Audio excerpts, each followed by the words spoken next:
저는 오늘 창세기 38장 1절에서 30절의 말씀을 가지고 신앙, 오류, 수정 방법이라는 제목을 통하여 하나님의 말씀을 증거하고자 합니다. 요즘 날씨가 참 좋습니다. 미세먼지도 없고 화창한 봄날이 계속되고 있습니다. 농촌에는 봄가뭄이 계속되고 있는 가운데 지난 수요일 봄비가 촉촉히 내렸습니다. 풍족하진 않지만 그래도 어느 정도 가뭄에는 도움이 되었다고 합니다. 농촌에 가면 베테랑 농부들이 있습니다. 그 중에 나이가 지긋하신 어르신들은 수십 년 동안 농사 지으시면서 많은 경험과 노하우를 가지고 있습니다. 초보 농부가 농사 지을 때 최소 3년은 해야 제대로 된 농사가 되고 제대로 된 농부가 된다고 합니다.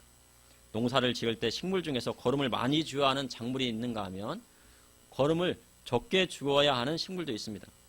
농작물도 일찍 심어야 하는 경우도 있고 너무 일찍 심으면 냉해를 입어서 1년 농사를 망치기도 합니다. 그리고 파종의 시기도 중요하지만 또 물을 많이 필요로 하는 작물도 있고 물을 적게 줘야 하는 작물도 있습니다. 이로 인해서 농사의 수확량이 달라지는 것입니다. 아무리 초보 농사꾼이라고 해도 경험이 많은 아버지의 말씀을 잘 들어야 농사를 실패하지 않습니다. 그런데 초보 농부로 실패했을 경우 잘못된 점을 빨리 깨닫고 수정해야 다음 농사에서 실패하지 않는 것입니다.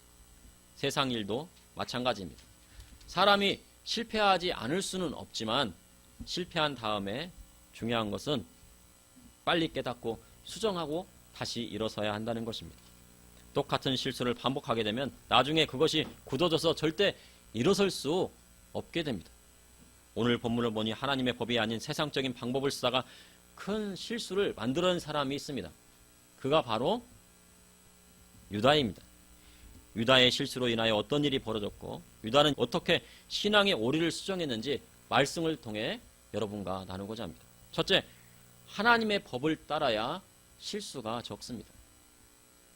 오늘 본문 창세기 38장 1절에 보니 그 후에 유다가 자기 형제들로부터 떠나 내려가서 아둘람 사람 히라와 가까이 하니라. 유다가 자기 형제들을 떠난 이유는 무엇이었을까요? 유다는 라헬이 낳은 동생 요셉을 은 20에 이스마엘 상인들에게 팔아버렸습니다. 이는 다른 형제들이 요셉을 죽이고자 하자 그를 살리기 위해 꾀를 쓴 것입니다. 하지만 그는 아버지를 속이고 아버지 야곱이 슬픔에 빠지자 그 죄책감으로 형제들을 떠났을 것입니다. 우리가 아둘람 하면 다윗의 아둘람 굴을 생각할 텐데 이곳은 당시에 가나안 족속들이 사는 곳이었습니다. 아버지 야곱은 가나안에서 딸을 취하여 아내로 삼지 않으려고 600km나 되는 나홀의 성이 있는 밧담 아람으로 갔는데 유다는 가나안 사람 수아라 하는 사람의 딸을 취하였습니다. 문제의 시작은 여기에서부터 시작이 되었습니다. 당시 그 땅에 딸을 취하는 것은 그가 시집올 때 가나안 땅의 우상도 같이 들어오게 되어 있습니다. 그러함에도 유다는 가나안 사람 수아의 딸과 동침하여 아들 셋을 낳게 되는데 큰 아들은 엘이고 둘째는 오난이고 셋째는 셀라였습니다. 유다가 가나안 수아의 딸을 아내로 삼았지만 자기 아들만큼은 하나님을 잘 믿는 며느리를 드리고 싶었습니다. 좀 모순인데 자기는 가나안 딸을 아내로 삼았는데 아마 유다는 하나님을 잘 믿는 며느리를 드리고 싶었던 것 같습니다. 그래서 큰아들을 위해 다말이라 하는 믿음이 좋은 며느리를 드렸습니다. 그런데 문제가 생겼습니다. 장자 엘이 여호와 보시기에 악을 행하자 하나님이 그를 죽이셨습니다. 악함으로는 하나님이 치실 정도로 부정한 일을 행하였다는 뜻입니다. 그런데 어떤 부정한 일을 행했는지는 성경에 자세히 기록하지 않았습니다. 그래서 유다는 당시 법대로 계대 결혼을 시킵니다. 죽은 형의 아내를 들여보내 형의 후사를 잇는 것입니다. 당시에는 혈연 중심의 사회였기 때문에 계대 결혼을 통해 형의 집안을 보수해 주었습니다. 그래서 아버지 유다는 둘째 아들 오난에게 기업 물을 자의 본분을 행하게 한 것입니다. 그런데 오난이 가만히 생각해보니 그 씨가 자기 씨가 되지 않고 형의 집을 세우는 일이니 그리고 형수의 아들을 낳게 하는 것이니 기쁘게 여기지 않았습니다. 그래서 형수에게 들어갔으나 씨를 주지 않고 땅에 설정하고 맙니다. 이는 씨를 주지 않기 위해 고의적으로 피임을 한 것입니다. 그런데 피임 한 번 했다고 엄청난 재앙이 옵니다. 그런데 그 일이 여호와 보시기에 악함으로 그로 죽이셨다고 성경 기록되어 있습니다. 첫 번째 아들 엘도 죽고 두 번째 아들 오난도 하나님께서 그를 치셨습니다. 씨를 통해 형제의 기업을 다시 세워주는 사람을 성경에는 기업 물을 자라고 하였습니다. 당시 기업 물을 자는 가장 가까운 친족 중에 행해졌습니다. 모세 이후에 이스라엘은 분배받은 땅을 보존하기 위해서 혈족을 유지하기 위해 기업 물을 자를 세웠습니다. 그래서 죽은 형제의 대를 잇고 가난한 형제가 팔아버린 땅을 찾아주고 친족의 억울함도 갚아주는 의무를 이행했던 것입니다. 그러한 일을 행한 대표적인 사람이 룻기에 나오는 보아스였습니다. 그래서 그가 의인이 된 것입니다. 그런데 오난은 죽은 형의 후손을 이으려 하지 않았습니다. 그것이 하나님 보시기에 악했던 것입니다. 사람들은 씨를 주지 않은 오난의 행동에 대해서 뭐 그리 잘못되었는가 말할 수 있습니다. 그런데 출애굽기 1장 5절에 보면 야곱의 허리에서 나온 사람이 모두 70이요 요셉은 애굽에 있었더라. 유다도 오난도 모두 야곱의 허리에서 나온 것입니다. 야곱은 믿음의 조상인 아브라함의 허리에서 나왔습니다.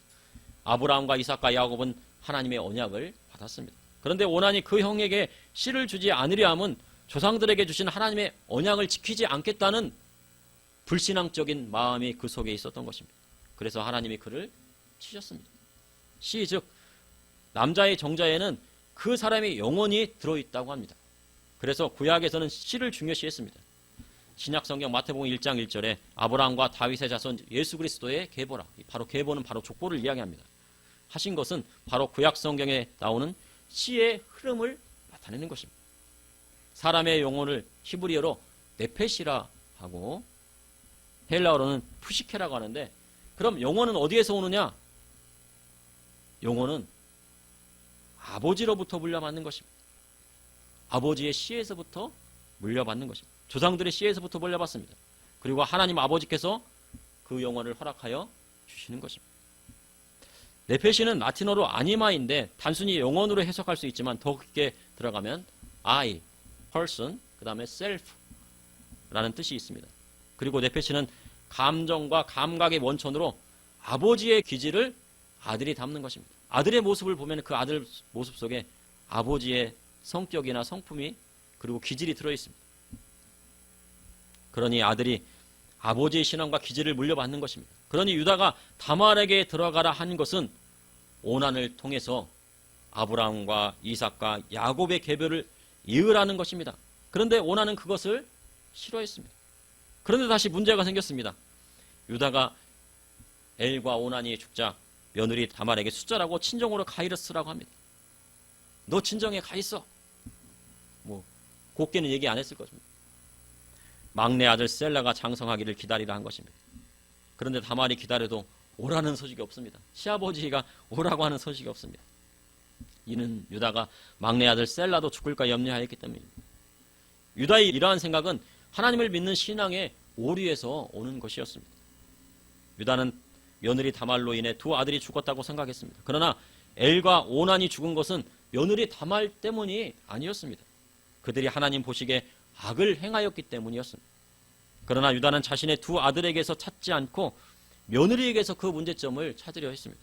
그러니 문제가 더 꼬이기 시작했습니다. 그러다가 얼마 후에 유다의 아내 수아의 딸마저 죽었습니다. 그러니 유다의 아내가 죽게 된 것입니다. 유다가 아내를 장사 지내고 위로받고 그의 친구 아들람 사람 히라와 함께 딥나로 올라가서 자기 양털 깎는 자에게 이르렀습니다. 그런데 어떤 사람이 다말에게 말합니다. 당시 양털 깎는 날은 집안의 축제와도 다름이 없었습니다. 밭에서 포도주를 수확하여 포도주 짜는 날과 같이 1년의 농사를 거두는 날이 바로 양털 깎는 날이었습니다. 그래서 이 양털을 깎아가지고 팔아가지고 돈을 얻게 되고 또 다시 가축도 사게 됩니다. 그러니 유다는 즐거워서 술에 취하고 즐거웠습니다. 다말은 그 소식을 듣고 가부의 의복을 벗었습니다. 이는 상당히 계획적입니다. 치밀하게 계획한 것입니다. 아마 어떤 사람도 얘기했을 것입니다. 어떤 사람이 몰래 와서 얘기한 거라기보다는 아마 다말이 얘기했을 수도 있습니다. 만약에 양털 깎는 날 우리 시아버지 보면은 꼭 나한테 얘기해줘 했을지도 모릅니다. 그렇게 성경이 나와 있지 않지만 제 생각에는 그랬을 수 있을 것이라 생각합니다. 과부는 겉에 슬픔을 상징하는 어둠의 색깔 베옷을 걸쳤습니다. 그런데 다말은 그것을 벗고 너울로 얼굴을 가리고 몸을 휩싸고 딥나 길 곁 에나임 문에 있었습니다. 이는 유다가 셀라가 장성하여도 그의 아내로 주지 않았기 때문입니다. 어떤 사람들은 다말의 행실이 옳지 않은 부정한 여인으로 봅니다. 그러나 다말은 바로 기업 물을 자를 찾아간 것입니다. 법대로 기업 물을 자를 찾아갔습니다. 셀라가 장성함에도 유다가 믿음이 없어 주지 않으니 그 다음 기업 물을 자가 누구겠습니까? 셀라를 주지 않으니 그 다음 기업 물을 자는 바로 유다였습니다. 룻기 2장 20절에 보면 기업 물을 자를 고엘이라고 하는데 기업 물을 자는 형제의 기업을 찾아주고 친족에 흘린 억울한 피를 갚아주고 죽은 후손을 이어준다는 뜻으로 구속자라는 뜻도 내포해 있습니다. 구속하다라는 뜻도 있습니다. 그러니 하나님의 계획은 아브라함과 다윗 즉 유다를 통해 메시아의 계보를 이으시고자 하는 계획이었습니다. 이것을 다말이 실행에 옮긴 것입니다. 그러니 다말은 부정한 여인이 아니었습니다. 그러므로 유다가 세상적인 생각으로 실수하였지만 다말은 하나님의 법에 따라 기업 물을 자를 찾아간 것입니다. 둘째, 세상적인 법을 쓰다 실패하였을지라도 바로 하나님의 말씀으로 돌아와야 참된 신앙인이 되는 것입니다. 유다는 아내 수아의 딸이 죽은 후에 위로를 받고 마음이 적적하였습니다. 유다는 아마 이 가나안 수아의 딸 많이 사랑했나 봅니다. 그래서 아들 셋도 낳습니다. 그런데 죽자 장례를 치르고 어느 정도 위로를 받으니 또 마음이 적적했습니다. 양털 깎는 날이 되어서 즐거우니 술에 취했을 것입니다. 그런데 에나임 문 앞에 너울을 쓴 한 여인이 있었습니다.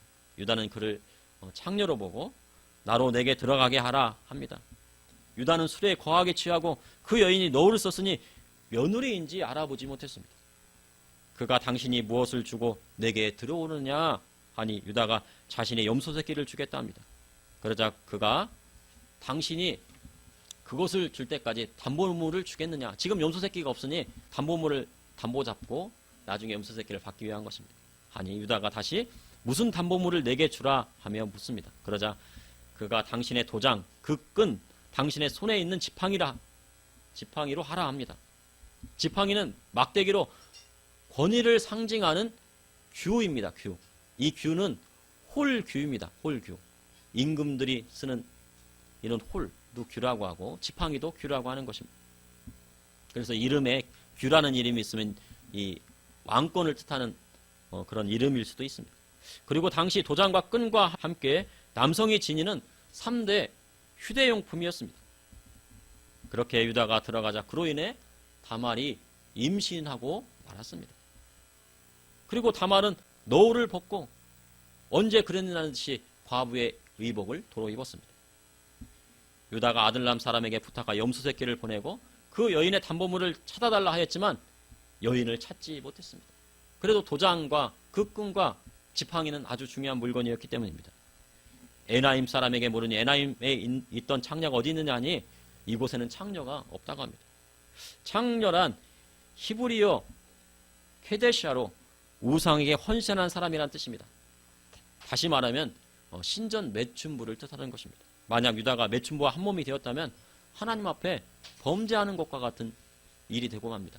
우상 숭배자와 몸을 섞게 되면 자기도 우상 숭배하는 것과 같이 됩니다. 창세기 39장 23절에 유다가 이르되 그로 그것을 가지게 두라. 우리가 부끄러움을 당할까 하노라. 내가 이 염소 새끼를 보냈으나 그대가 그를 찾지 못하였느라 합니다.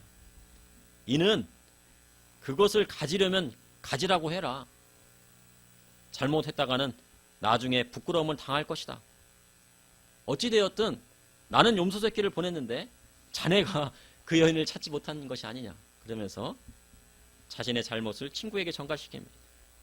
하지만 나중에 부끄러움을 당하는 사람은 누구입니까? 다말입니까? 유다였습니다. 유다. 그로부터 3달이 지나 며느리 다말이 행음하여 임신했다는 소식이 들려옵니다. 화가 난 유다는 다말을 끌어다가 불사라고 합니다. 세상에 사람을 불사르는 법은 없습니다. 구약 성경에 뭐 돌로 치라 뭐 이런 것도 있지만 불사르라는 건 너무 화가 나기 때문에 불사르라 한 것입니다. 모세의 법을 보면 여인은 남편이 죽으면 그 법에서 놓여 다른 데 시집가도 간음이 되지 않습니다. 그런데 유다는 다말을 풀어주지도 않았을 뿐더러 셀라가 장성하였음에도 남은 아들마들 죽을까 그에게 보내지 않았던 것입니다. 그러함에도 유다는 화가 나 며느리를 불사르라 합니다. 그런데 그때 반전이 일어납니다. 창세기 39장 25절에 여인이 끌려나갈 때 사람을 보내어 시아버지에게 이르되 이 물건 임자로 말미암아 임신하였나이다. 청하건대 보소서 이 도전과 그 끈과 지팡이가 누구의 것이니까 하니라. 상당한 반전이 일어납니다. 다말이 제시한 도장과 그 끈과 지팡이를 보니 자신의 것이었습니다. 유다의 것이었습니다. 유다가 그것을 알아보고 어떻게 했을까요? 곧바로 그는 나보다 옳도다라고 인정을 한 것입니다. 옳도다 하는 것은 히브리어로 차다크로 정당한 이유를 가지고 있다. 이 다말은 정당한 이유를 가지고 있다. 옳다. 다시 말하면 용서받을 만하다는 뜻입니다. 윤리적으로나 도덕적인 면에서 잘못되었지만 법적으로는 아무 문제가 없다는 것입니다. 왜 유다의 후손에서 왕이 나왔을까요? 유다의 후손에서 다윗 왕이 나오고 그 규가 끊이지 않고 메시아이신 예수님이 다윗의 자손으로 오셨습니다.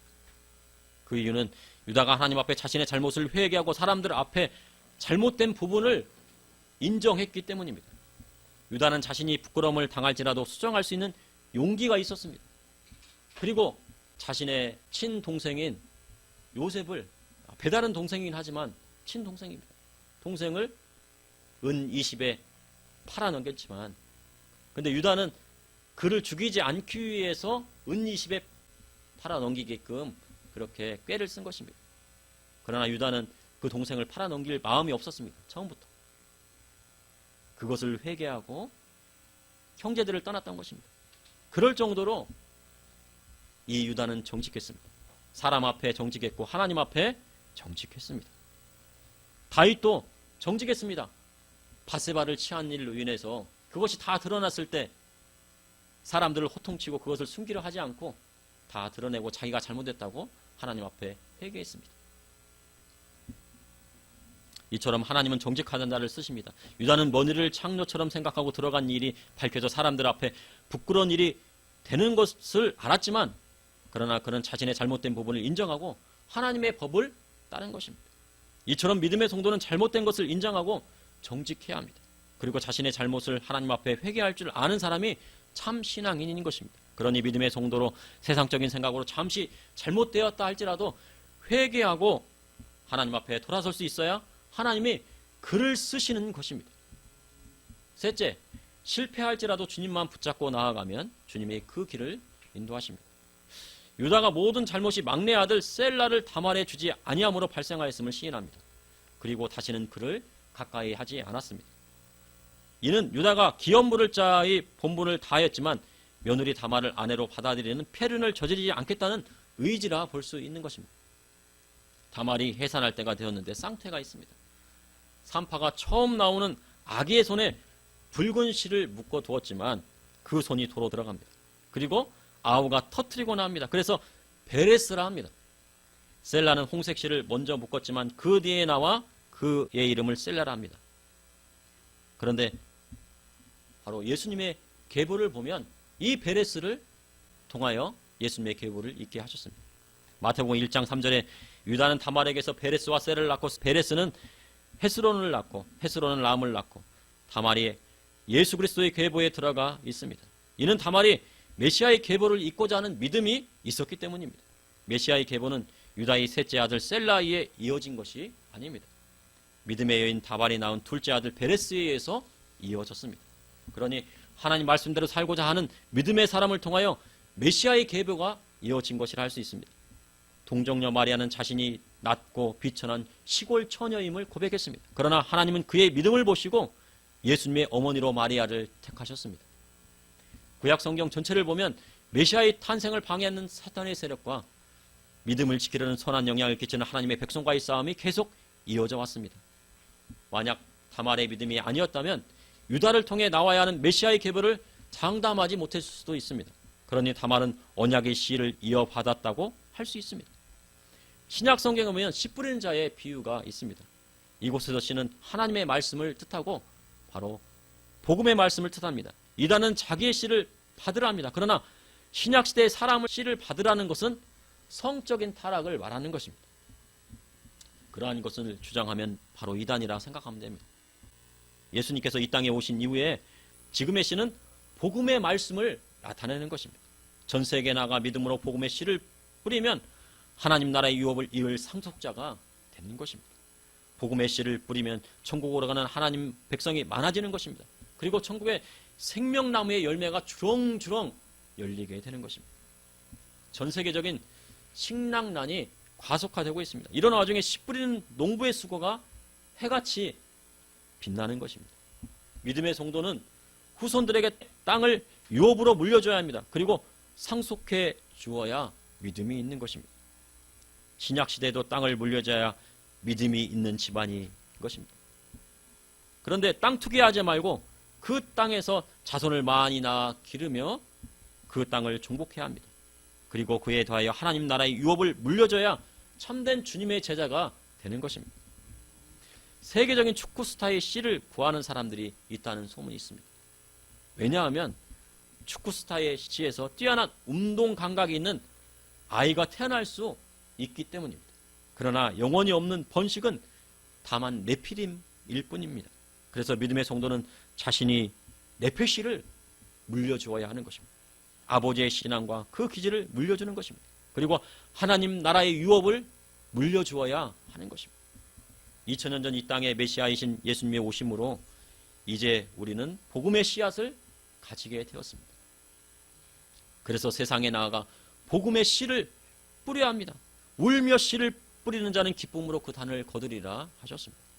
다말이 죽음을 무릅쓰고 다말이 너울을 쓰고 유다에게 갔을 때는 자기가 죽을 수도 있다고 하는, 돌에 맞아 죽을 수도 있다고 하는, 그리고 불살라서 죽을 수도 있다고 하는 가정이 전제되어 있는 것입니다.